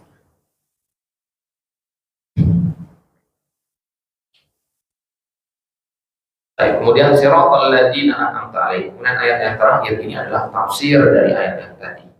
Tadi kan kita katakan jalan yang lurus, ya. Jalan tunjuk oleh Al-Quran. Jalan tunjuk oleh Al-Quran itu jalan yang seperti apa? Allah jelaskan langsung di ayat yang ini, siratal ladzina an'amta 'alaihim, yaitu jalannya alladzina artinya yang an'amta, ya. An'amta itu kata kerja, ya, diambil dari ta-nya dulu. Ta itu artinya anta. Apa dia anta? Engkau, ya, kembali ke Allah, engkau. An'amta itu artinya dari kata nikmah, artinya nikmat. Ya, an'amta artinya memberi nikmat. Berarti an'amta ini kita artikan dari antanya dulu tadi. Engkau beri nikmat. Bapak terjemahnya. Jadi kalau kata kerja itu kita awali dari pelakunya dulu, dari ujung dulu, an'amta dari tanya dulu. Jadi jalan engkau beri nikmat alaihim ini terdiri dua kata, ala dan hum, digabung jadinya alaihim. Ala itu huruf jar artinya apa? Atas, hum artinya mereka, atas mereka. Jadi jalan yang engkau beri nikmat atas mereka, orang-orang yang engkau beri nikmat atas mereka. Ya. Siapa yang Allah berikan nikmat itu? Ya. Siapa yang dimaksud dengan an'amta alaihim? Nabi, Rasul, terus. Nah, ya, itu disebutkan dalam surat An-Nisa ayat 69. Ya. Jadi orang-orang yang mentaati Allah dan Rasulnya, kata Allah, ya, faulaika ma'al ladzina an'ama Allahu 'alaihim minan nabiyyin. Ya, pertama para nabi. Kemudian yang kedua, wasiddiqin, orang-orang yang siddiq, ya, wasyuhada, orang-orang yang syahid, wassalihin, dan orang-orang yang saleh. Empat golongan inilah yang disebut dengan an'amta alaihim wa hasuna ulaika rafiqa. Maka teman yang paling baik itu adalah kalau, ya, kita ngikut empat golongan ini. Karena jalan mereka adalah jalan yang, ya, diberi ridho oleh Allah. Dan mereka itu adalah orang-orang yang Allah berikan nikmat kepada mereka. Nikmatnya adalah berupa diberikan jalan yang lurus itu. Nah, maka kalau kita ingin ikut jalan yang lurus, kita ikuti empat golongan tadi. Ya, surat An-Nisa ayat 69-nya.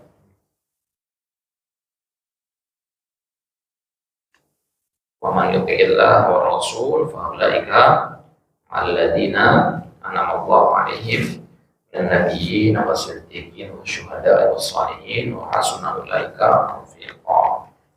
Baik.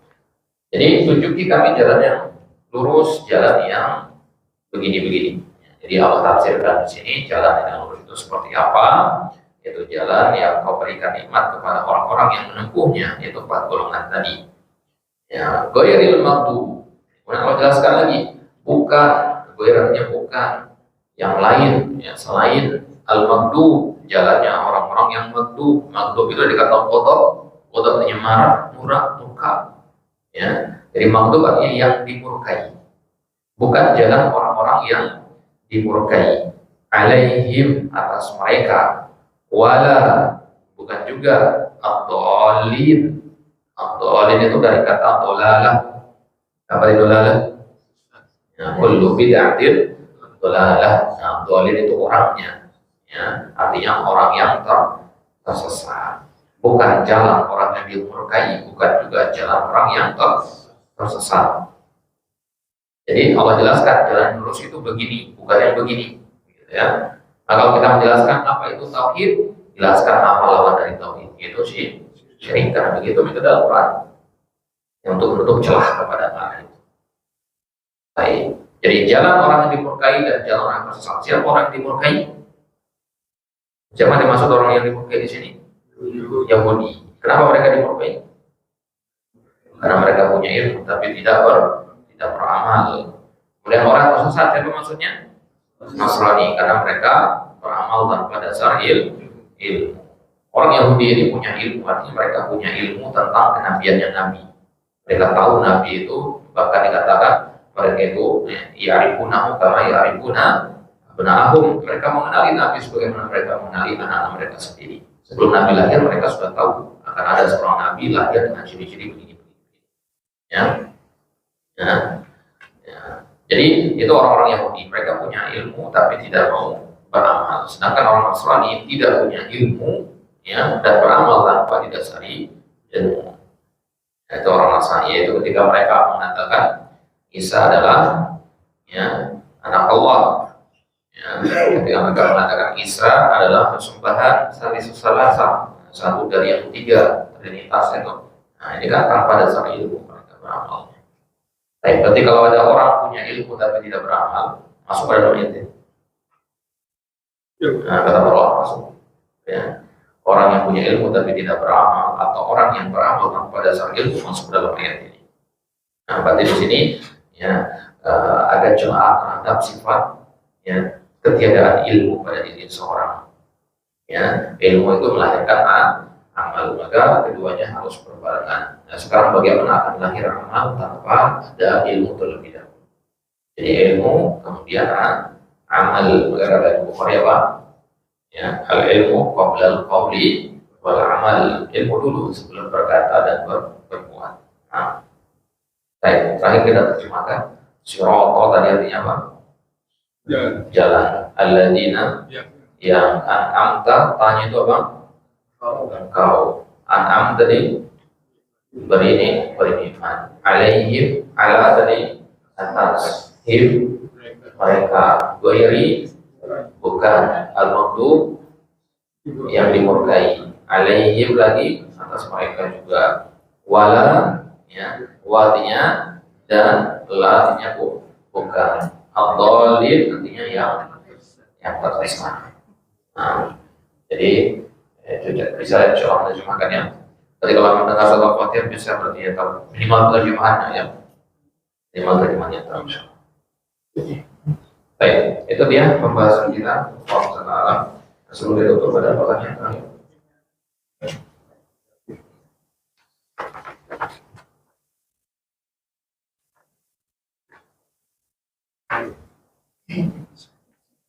Ada pertanyaan? Sudah cukup? Sudah. Sholat maghrib kan kita malam berpikir ya. Terus kalau kita mulai lagi sholat malam tidak boleh ada mikir dalam gimana cara membuka. Baik. Nah, jadi la witrona fi lailatin. Jadi tidak ada dua witir dalam satu malam. Nah, maksudnya adalah kalau kita, ya, sebelum tidur witir kemudian terbangun tengah malam sholat, dan dia sholat saja langsung tanpa perlu pakai witir lagi. Karena witirnya sudah dari di awal. Dan tujuan dari witir itu adalah mengakhiri dengan yang ganjil. Ya. Nah, jadi jangan nambah witir lagi. Kalau witir nambah witir jadi apa? Tenang. Gitu, ya. Jadi nggak usah ditambah witir lagi. Jadi kalau mau bangun sholat, silakan sholat sepanjang yang dimau sampai subuh. Ya, tapi jangan tutup dengan witir, karena witir sudah di awal malam tadi. Nah, makanya paling afdol itu kita bangun sholat, tutup dengan witir, yang baru kemudian tidur lagi. Ya, sholat yang paling afdol itu adalah sholat yang diawali dengan tidur dulu, ya, malam. Ya, khususnya kalau sholat malam, ya. Tapi kalau kita khawatir nggak bisa bangun tengah malam, maka kita setelah isya itu langsung, ya, witir. Kalau memang merasa tidak minimal witir di situ. Di motor tadi saya lihat di motor. Oh, izin berangkat sama kebetulan sama Rizal. Mau ke Rizal. Ada apa nih? Mau izin nih terus. Kabarnya nanti? Pun Kabarnya nanti?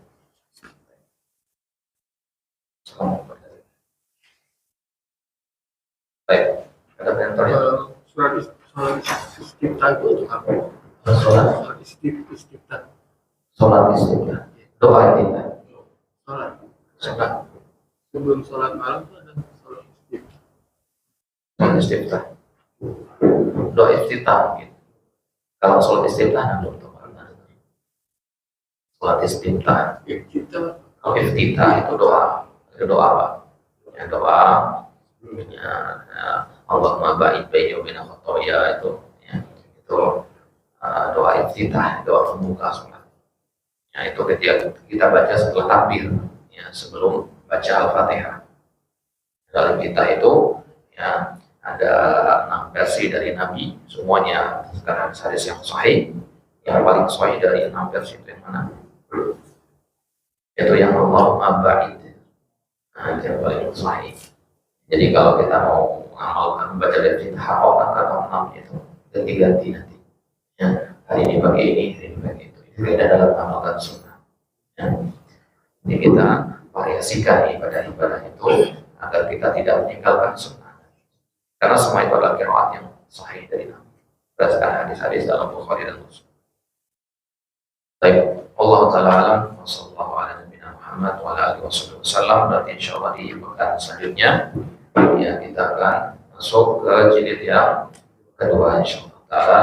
Abda bila barakatillah atatim bidu'ai kafatil majlis subhanakallahumma wa bihamdika asyhadu an la ilaha illa anta astaghfiruka wa atubu ilaik.